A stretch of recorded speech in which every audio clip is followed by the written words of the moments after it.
Hey, it's me, Rose la Fabiloca, and we are going to take down white supremacy, one pendejo at a time. This is the Sabe podcast.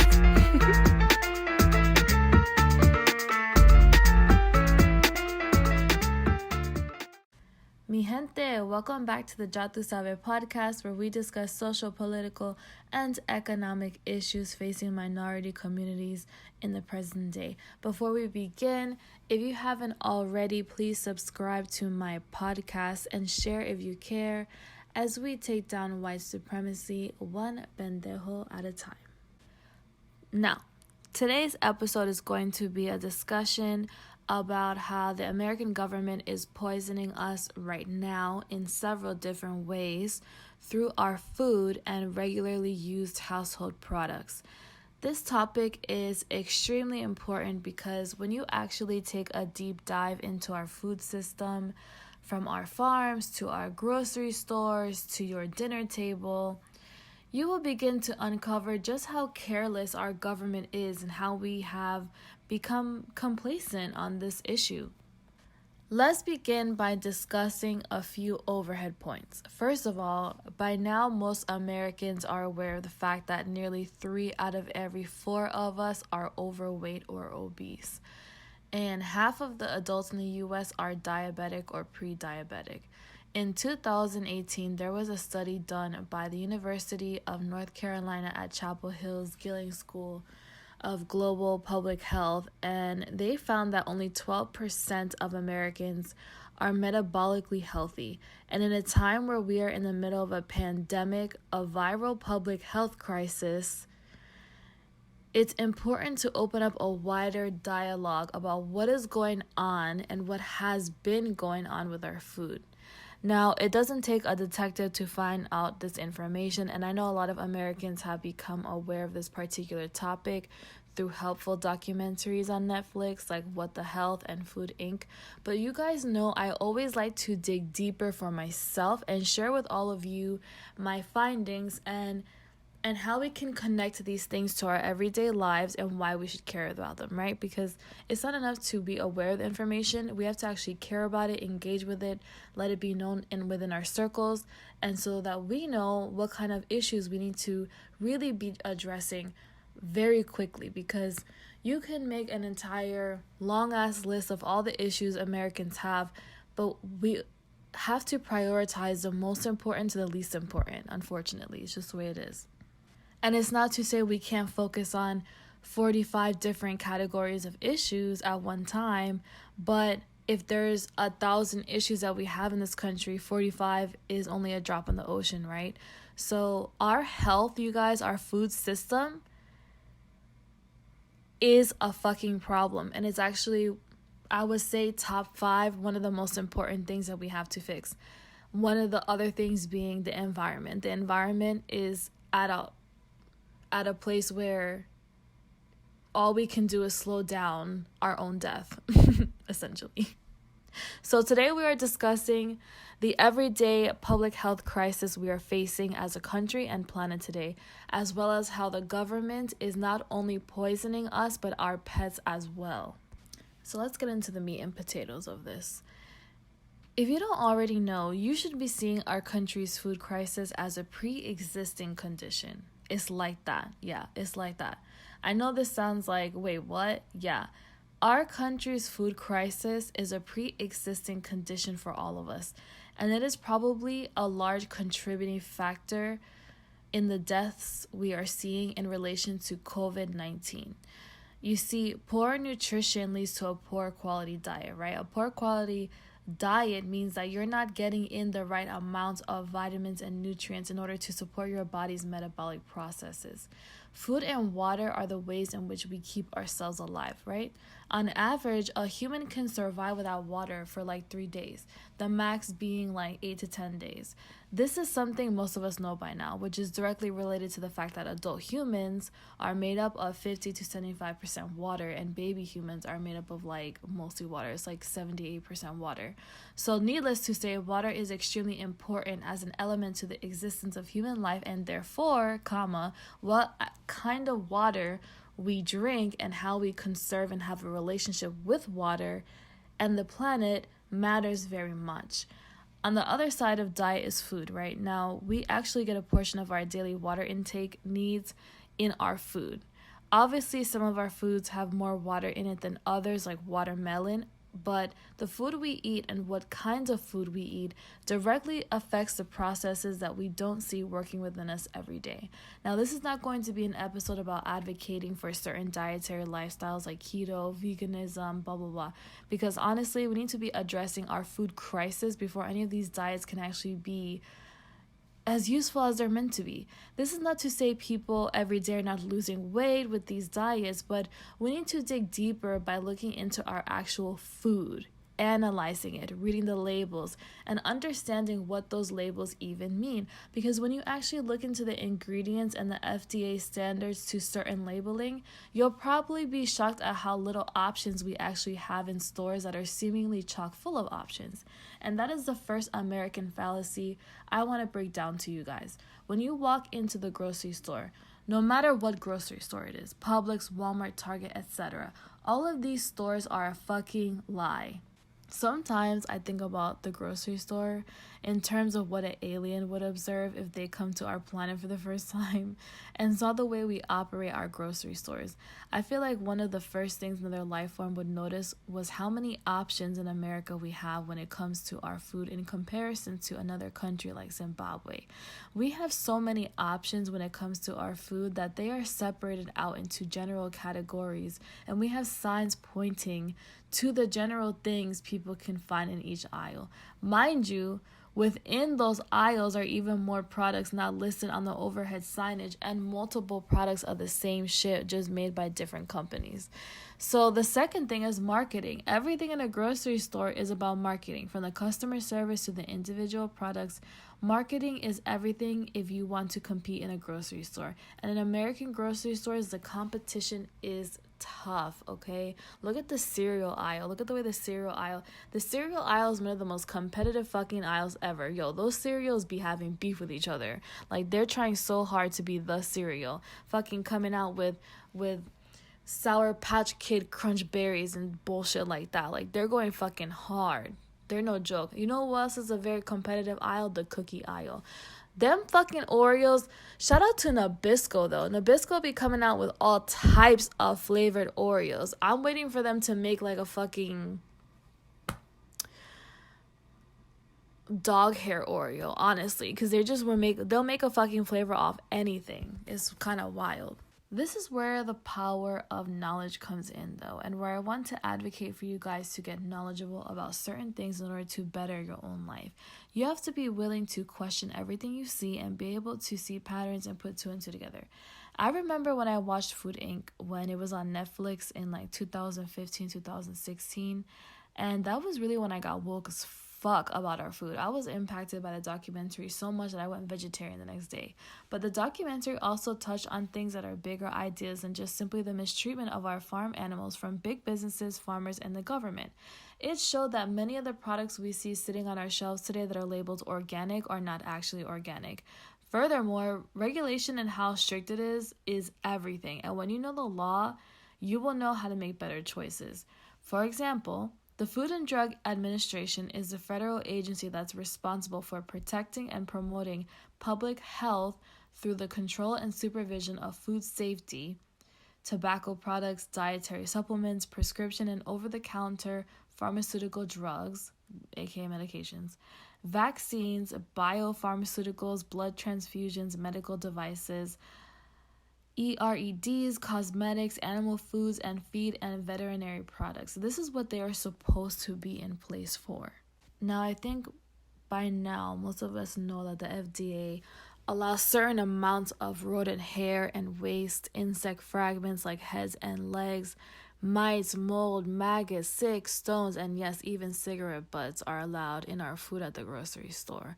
But this episode is even far past their levels of allowable defects outlined in their allowable defects handbook. I'm about to tell you kids a fucking story. And the FDA is the villain in a lot of it as well. On the other side of the idea, though, keep in mind that when we are uncovering the atrocities of government agencies, we are still referring to these agencies and the government as one and the same. A lot of times when I refer to the government to an ill-informed person, they tend to directly think of whoever the president is at the time. But they don't seem to understand that the term government is a large term that refers to a lot of different entities that operate under the direction of the guys who really run shit. So the government and the FDA in this context are interchangeable because these farms and farm workers are operating under the rules and regulations set forth by the FDA, which is a federal agency ran by the federal government. So now that you are brought up to speed with the FDA and what it is and its purpose, here is the real tea. Our food system is gridlocked in the 1940s, just like a lot of shit in our country. And not only our food, oh no, our pet food as well. Anyone who has ever seriously owned a dog will tell you that finding the right dog food that comes in a bag or a can, wet or dry or somewhere in between, all of it is bullshit. But we'll get into that, don't y'all worry. So when I say our food system is gridlocked in the 1940s, what I mean by that is there is a reason why our food is the way that it is. And we need to dig into American history and look at what was happening in the 1940s to lead us to where we are today in the American diet timeline. In the 1940s, our food policies began during a state of national food deprivation. For perspective, in the 1940s, World War II was raging on, and 40%, nearly half, 40% of military recruits were ineligible to join the military because of malnutrition from being underweight. So social programs like the National School Lunch Program and the Modern Food Stamp Program were created out of necessity of that. So the private sector, which the private sector, for the young people who listen to this, the private sector refers to the portion of the nation's economy that is not under direct government control, okay? So the private sector started mass producing and stockpiling food in preparation for a possible food scarcity if there were to be another global conflict. So the post-war industrializing of food is where you see the introduction of highly processed, carb-heavy, long shelf life, fast and convenient foods being put into our supermarkets. So because of this shift in our food system, more of these type of convenience foods like canned corn were being purchased over fresh fruits and vegetables. The American citizen diet transitioned from almost entirely whole foods to canned and convenient food that didn't take a long time to cook. This is a large contributing factor to why our American diet today is so poor, because we are still eating foods that were initially intended to keep the country from starving if there was a food shortage. It was intended to give us as many carbs as possible in a small amount of food, and for the food to last an abnormal amount of time, because if you eat whole foods, fresh produce goes bad, it's perishable, so you have to eat it and eat a lot of it. And military ineligibility because of this has changed, but not in the way you think. We went from 40% of recruits being ineligible to now 71% of young people in the current day between 17 and 24 not being qualified to join the military because they're obese and malnourished. So we went from ineligibility from being malnourished and underweight to being malnourished and overweight.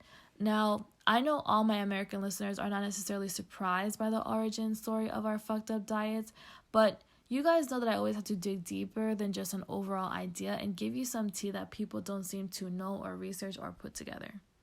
So we discussed how these foods have even made it to the supermarket. We've discussed the FDA a little bit and their role in monitoring and regulating our food system, allegedly. But let's dive into how exactly the government is poisoning us through this outdated food system, okay? Convenience foods are carb heavy. They're sugar laden and they're addictive. We talked on my marijuana podcast about how marijuana is a Schedule 1 drug, and Schedule 1 drugs are measured off of a few key factors like rate of addiction and if they have no medicinal value and can cause harm or death. Well, a lot of people have died from their sugar addictions, and yet no one has died from smoking marijuana. But here's my thing. The blatant way in which this country addresses, or rather chooses not to address, the toxins added to our food is and will always be insanity to me. Sugar is highly addictive and should be scheduled as a drug of some sort, period, end of story. According to the definition of what drugs are and how they are scheduled, sugar should rightly be classified as a drug and should be demonized by society in the same capacity that we demonize a bunch of other things that don't matter, like Cardi B talking about her WAP, okay? Sugar is addictive and stimulates the same pleasure centers of the brain as cocaine or heroin. Just like those hardcore drugs, getting off of sugar leads to withdrawal and cravings, requiring an actual detox process to wean off of it. So, all in all, a major takeaway is that in our food market, they are allowed to purposefully hide the presence of sugar from shoppers. But let's talk about in what ways they do this sneakily, because it's one thing to make a product and pack a bunch of sugar in it and be like, hey, look at what I did. I made this delicious sweet cereal or granola bar, and there's a bunch of sugar in that shit, and it's delicious and sweet. And yeah, do what you will with that information. Because let's be realistic. At the end of the day, no one is forcing us to purchase a pack of double stuffed Oreos. Am I right? We're choosing what it is we're eating.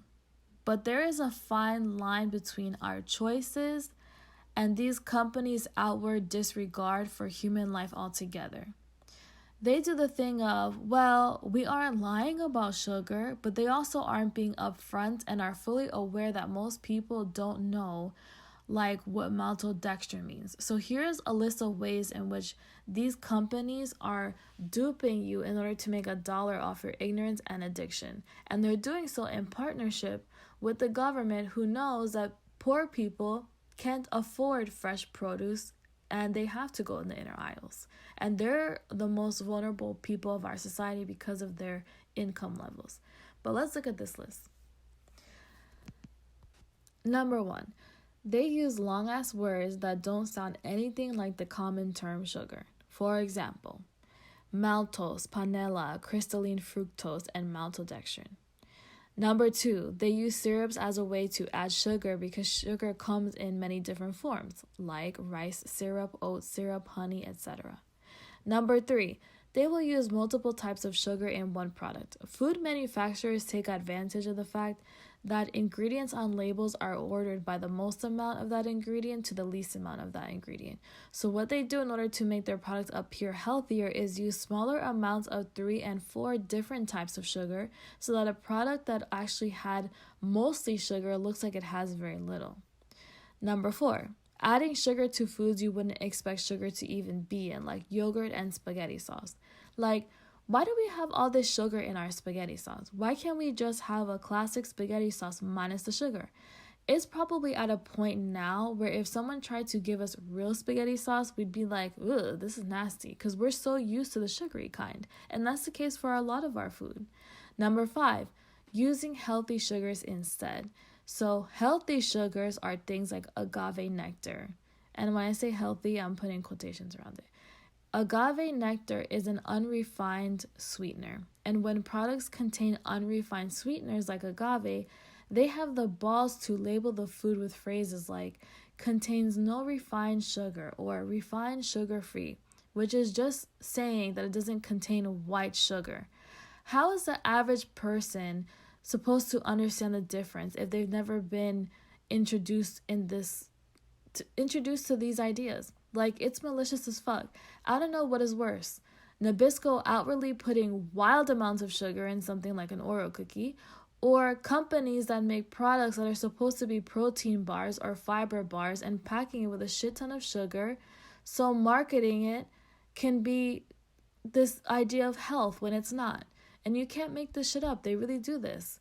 Number 6. Foods like fruits, vegetables, and dairy have naturally occurring sugars, right? Like watermelon, strawberries, etc. But they don't pose the same health concerns that added sugar does.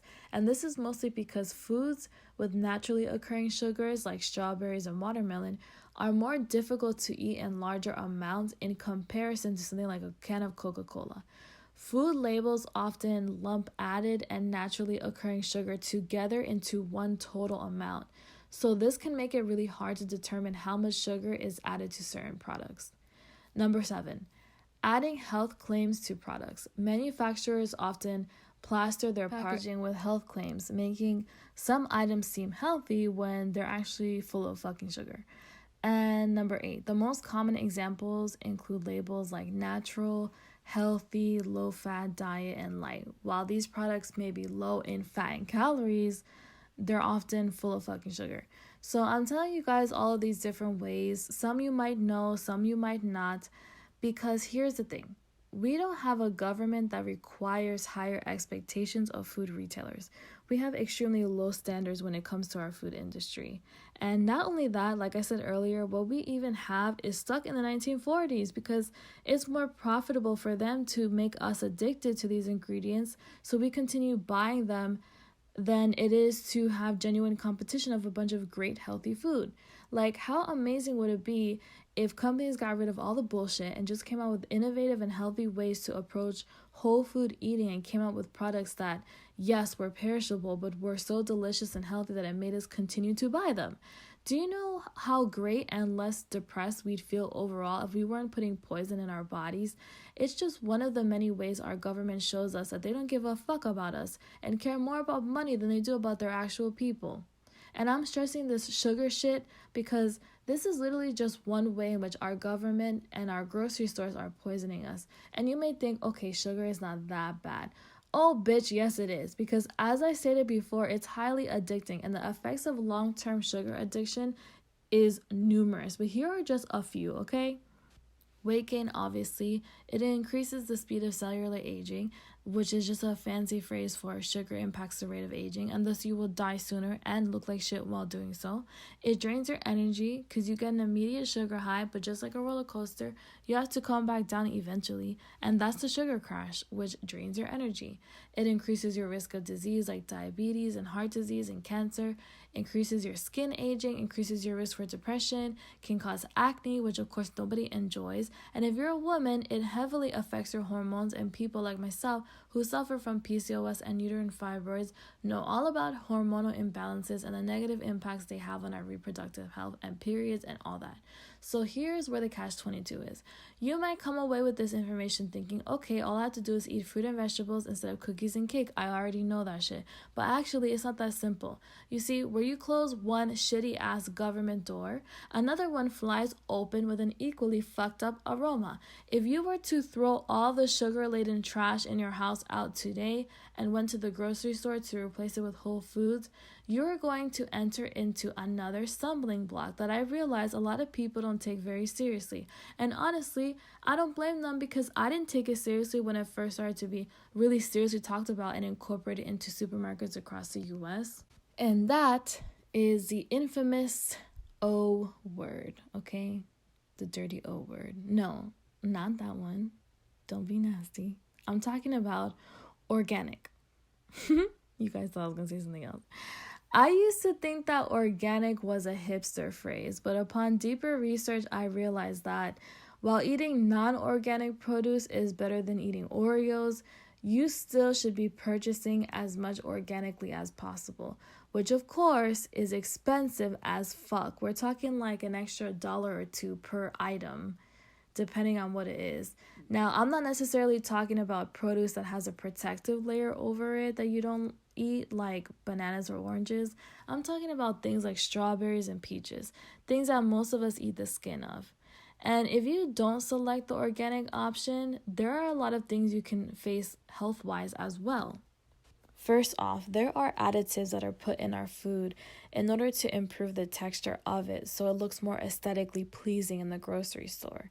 So marketing, and as well as added to extend the shelf life of the products. And these are called emulsifiers, these additives. Emulsifiers are often found in things like margarine, ice cream, and bread. But most emulsifiers actually have a negative impact on your gut bacteria. And that inflammation in your body is what's associated with issues like Crohn's disease and inflammatory bowel disease. So from 1948 to 2008, the use of agricultural chemicals has increased more than 5-fold as mechanization has led to a greater dependence on synthetic fertilizers and chemical pesticides. And these fertilizers and pesticides are producing hormones and antibiotics to help promote the speed growth of plants and animals. So when you purchase processed foods and non-organic foods, you are putting additives into your body, and that includes anything from antibiotics to pesticides to hormones. So genetically modified organisms, or GMO, are also unsafe because in the process of genetically modifying specific genes from one organism into a plant or animal, the concern around this is that the modification of a plant can cause the development of diseases that are resistant to antibiotics. And in a world of pandemics, that's really fucking important to care about. But of course, we don't all have equal access to quality food because of capitalism in our food market. The trash and unhealthy food is the most monetarily accessible for the average American.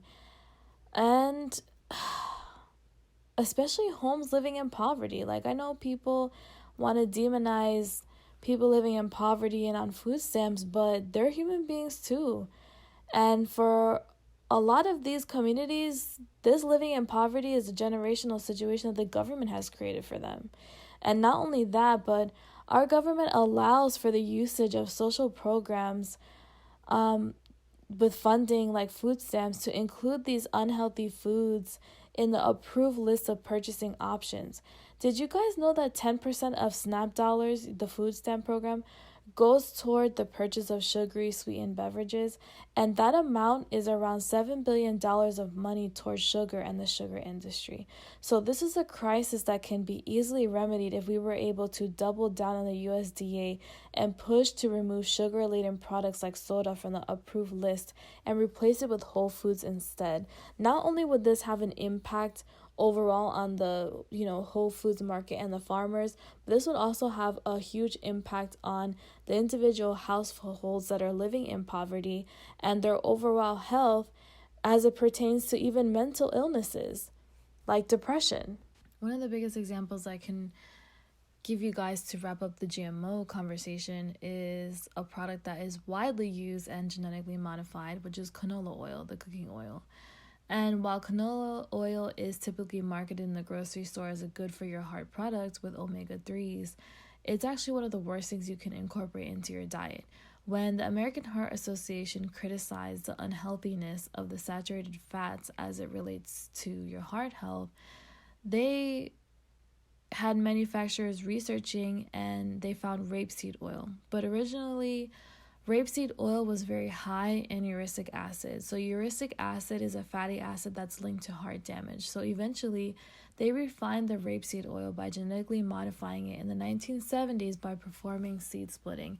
And on top of all of this, it's vegetable oil that goes through the process of being refined, bleached, and deodorized. Because if they didn't deodorize it, it would be like getting a whiff of a gasoline in a bottle. So again, these are everyday products marketed at us as heart healthy when in actuality they are killing us. And our government knows about it and doesn't care. We don't even get the option of transparent labeling to make better choices because yes, it's our choice in the store what we purchase, but we should be knowing exactly what is going into everything in order to make smarter choices for ourselves and our family. Having to constantly do this detective work just to buy some fucking food is ridiculous. So we covered the inner aisles and the outer aisles, but we haven't even touched on how our farm workers are being treated in order to even get us that bag of romaine lettuce sitting in the produce aisle getting sprayed with a mister every 10 minutes. For those who don't know, our government has a program called H2A. The H2A program is a program authorized by the Immigrant Reform and Control Act of 1986. And the purpose of the H2A program is to assure that employers have a legal and adequate labor force while also protecting the jobs and wages of U.S. workers. And for my racists out there, the H2A workers are subject to the same taxes except for Social Security that U.S. citizens are subject to, and the reason being is because they're seasonal migrant workers. They're not intending to retire in this country to be on Social Security, so please miss me with the bullshit. Now, this IRCA provided a specific amnesty to a specific group of agricultural workers who were needed to perform labor related to perishable fruit and vegetables. Basically, it granted undocumented workers the opportunity to temporarily remain in the U.S. as lawfully temporary resident farm workers and then apply for the lawfully permanent residence if they met specific criteria established by the act. So this group of people became known as the Special Agricultural Workers, aka SAW.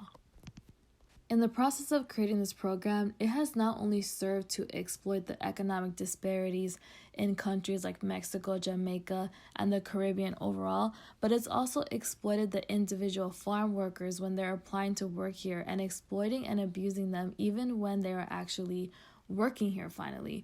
These people who are coming here to seek a work opportunity in the US are extremely vulnerable to abuse, especially because many of them don't speak the language. Think of it this way.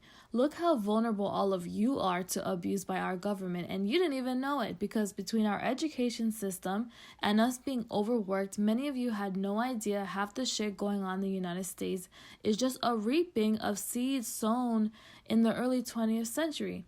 There is a vast recruitment network in countries like Mexico that send many workers to the U.S. to work on temporary visas such as H-2A visa.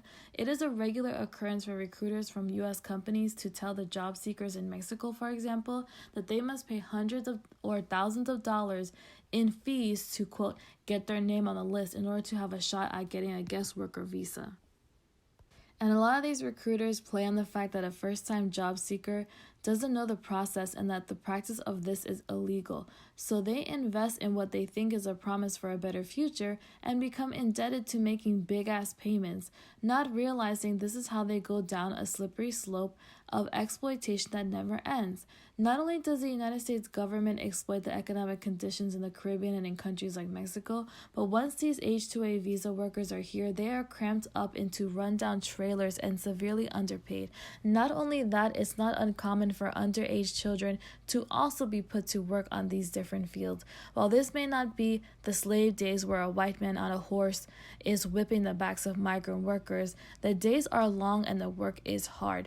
To counter the increase in cost of labor, the farmers have made sure that the workers produce more for their money. So it's not uncommon that contract cane cutters are paid at piece rates according to how many rows of fractions they get done, how much that the company is willing to pay. So task payments vary from field to field and even sometimes row to row, depending on the estimated number of tons per row. And of course, how much the workers are willing to accept the task or job is set forth by factors that affect the difficulty of cutting quickly, like thickness, the tangle of the stalks, and how closely they were planted together. So piece rating has been used by employers to speed rip the work process and maximize the output of each worker. I once did something similar at work as work, and it wasn't like a physical nightmare the way that farm working is, but for a few years I transcribed on the side for an online company called Rev, and they didn't pay you per minute or with factors like the difficulty of the task. They paid you whatever the client wanted to pay you. So they gave you a set amount for the transcription file and a deadline, and however long it took you, it didn't really matter because you were contracted by job. So if you took a file that was 30 minutes long and it took you 18 hours to transcribe and edit it, the job paid you $7 and that was all you got. And you, when you were to divide it up, you made freaking cents per hour, literally. So the idea was the faster you got at typing, the more jobs you could do, the more money you'd make. It was horrible, honestly, looking back on it. Now, the cherry on top of how we abuse these farm workers and their children doesn't stop at just how they are paid, but the fact that it's been reported that many of them aren't getting paid at all. Yeah, apparently the amount of back pay owed to these farm workers is in the book. So not only are we exploiting them in their native countries in order to bring them here to work jobs that Americans don't want to work, we are not even paying them what they have worked for. And all of this is something that really pisses me off about the way people talk about Hispanic immigrants in this country, knowing damn well our people are doing jobs that none of these white people want to dip a single pale toe into. So I'm mentioning our farm workers because while our government is allowing us to be poisoned by additives and excessive sugar, they're also abusing the people who make it possible for you to be picking up the fruits and vegetables at your local store for your own convenience. Because if they had American workers doing it, they would have to pay them more, which means that we'd be paying a lot more for our fruits and vegetables as it is. Your convenience comes from the backs of Hispanic immigrant workers. So I hope you all at least take a moment to look around your grocery store next time and realize that all of the conveniences and the numerous options we get to make every day is because of foreigners. The same foreigners who you are complacent with kids being shoved up in cages like little wild animals, separated from their parents at young ages. You guys can't even trust to leave your kids alone for 5 seconds anywhere. Could you imagine your child being left alone with the American government and its ICE agency under the Donald Trump presidency? Surely not after 17 episodes of the Jatu Sabe podcast. I mean, come on, you guys. Now, to wrap up, another way in which the government is poisoning us through pesticides is in relation to women. So listen up, ladies, because this is important. If you're a man, please help guide the women in your life who don't know about this information so they can make different choices that could possibly save their lives in the long term. First off, studies have proved that organic meat and dairy products have a healthy amount of omega-3 fatty acids. Essential fatty acids are important for women's hormonal health, whether from meat or from vegetarian sources like flaxseed.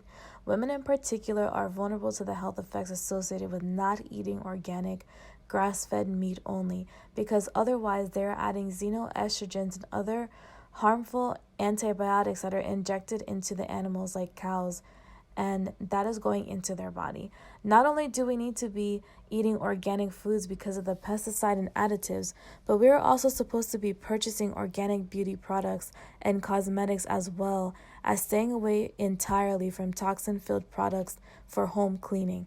If we don't take these stances, many hormonal health issues are worsened by the introduction of outside endocrine disrupting chemicals like pesticides. And this is just a list of some of the impacts non-organic lifestyle has on women. 1, it adds synthetic hormones to your body like xenoestrogens. It can congest your liver, making it harder for your body to process and eliminate excess hormones. It confuses the hormonal conversation your body needs to have to create balance and avoid symptoms and diseases. It can increase infertility, make the growth of fibroids worse, impair ovulation, can damage thyroid function. So it's increasingly important for us to advocate for our bodies and choose organic at any points that we can, because as women, like I said, we are even more vulnerable to the harmful toxins the FDA allows to be present in our food. Now, let's wrap up with my last idea on this matter for today. Not only are we being poisoned and addicted to the stuff that's killing us, but so are our pets. Yes, our pets as well. Let's discuss. Have you guys ever questioned why the fuck our pets eat that dry ass kibble shit? Like, first of all, it smells like shit and it's dry as fuck. It's like eating milkless peanut butter Captain Crunch, except it smells like rancid beef jerky, or just as bad, wet dog food and cat food. The second you open that shit, you can get a whiff of something vile as fuck, and you wonder to yourself, how the fuck does this savage ass dog think this tastes and smells good? Have we ever thought maybe it's actually the worst, but they eat it because of survival instinct and not knowing any better at this point? Because back in the day, people used to save the scraps from their family meals to give to their dogs after dinner was over, and that was the dog's dinner. Mind you, back then they were also eating whole foods, but still. Now, we have these freaking bags of astronaut food for our animals that are recalled on a regular basis. And here's the hard pill to swallow, okay? Manufactured food is fast food for animals. If we just finished covering all the ways these processed foods are fucking us up, how can we possibly turn a blind eye to our dogs and cats? Go look up the rates of increased incidences of pet food allergies, diabetes, kidney disease, and other pet diseases as of late.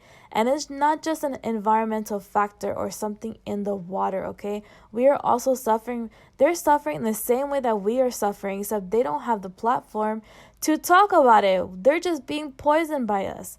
And we talked about how many options we see at the grocery stores, right? Well, let's talk about the dog grocery store like Petco and PetSmart. When you walk into there, what do you see? Aisles and aisles of food options for our dogs. Well, the dog food industry is very similar to the makeup industry and the media industry in the sense that Out of the hundreds and hundreds of brands we see, they are all owned by the same few companies. Parent brands monopolize the dog food market. They have their lower end brands and their higher end brands.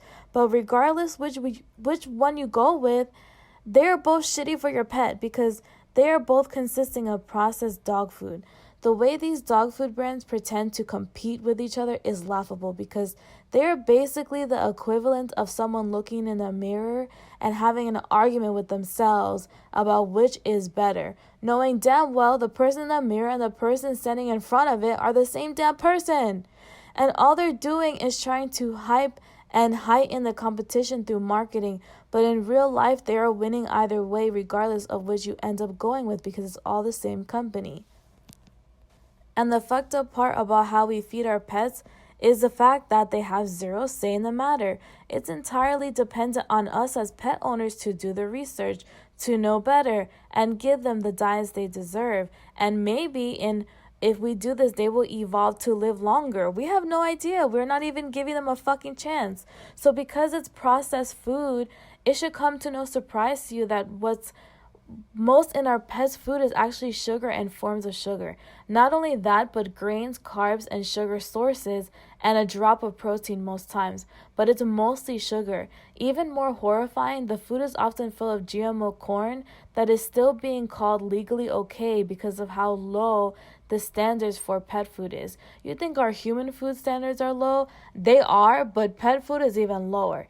In addition to that, these companies do the same thing that they do with us. They advertise that they put the best quality ingredients, but in actuality, they are using leftover waste products and animal and plant derivatives instead of actual plants and animals. And animal derivatives are literally any animal parts like hooves and hair. Plant derivatives include the waste product from manufacturing people food. So here's the pet tea. Why pay a premium price for an all-natural beef dinner, allegedly, that's not actually all-natural beef, but rather a dried-out kibble product that's going to put stress on the kidneys of your dog and cat, causing them to drink water excessively and use the bathroom excessively, when you can just buy cuts of real meat for the same price or possibly cheaper? And I know a raw diet is very scandalous talk in a lot of pet owner circles, but the reality is we should think feeding kibble is more insane before we think feeding our pets a raw diet is insane.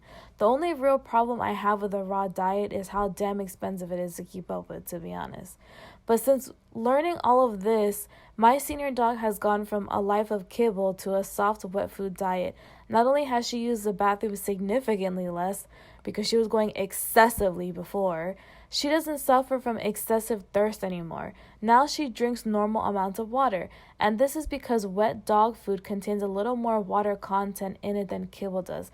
So if you don't want to or can't afford an entirely raw diet for your animal, consider transitioning them into a wet food diet to help them put less stress on their kidneys. This is a part of why so many cats suffer from kidney issues. So between our food and our pet food and the fact that all these shitty ass diets have left us with horrible immune systems, it's no wonder so many people have died during the pandemic. Sometimes it's not just about being old, it's also about what kind of diet you had prior to catching something like COVID. And these are the kinds of valuable conversations we need to be having with each other and with our representatives in politics. Michelle Obama tried so damn hard as First Lady to make initiatives in our school systems when it came to improve school lunch options and getting active as families. And that is the kind of energy we need to continue having if we want to make sure that we are not all dying when the next pandemic happens because this diet we have really is a pre-existing condition. We really should all be going on a collective sugar detox because it really took me measuring out the grams in real life to understand how much sugar was in so many of the things I was buying and some things that I still buy, and it's still a learning process trying to transition into a whole foods lifestyle. It's not easy when everything is being secretly coded so that money continues to pile into the hands of big businesses. And all of this happens with regulation, which is why I don't agree with people, namely Republicans I've met, who say that we should allow business to be a free market. The reality is we've never been able to trust big businesses with some regulation. If they had no regulation at all whatsoever, just sheer savagery would be taking place. They'd want to pay people 5 cents an hour, provide no health insurance, and funnel all that extra money toward oppressive candidates like Donald Trump and finding new ways to manipulate the masses through media and kill Hispanic and Black people one by one. Nah, I'm good. But anyways, I hope you all enjoy this episode and have a wonderful weekend. I will see you all back here next Tuesday and Thursday as we discuss the police and the Republicans and the Democrats. So as always, please subscribe, rate, review, share if you care, and please follow me on my Instagram at RoseLaFabuloca, RoseLaFabuloca, where I provide updates about next episodes and previews to season rosters, as well as some funny and relevant posts surrounding this podcast and beyond. I will see you guys again soon. Enjoy my burrito song ending. Bye.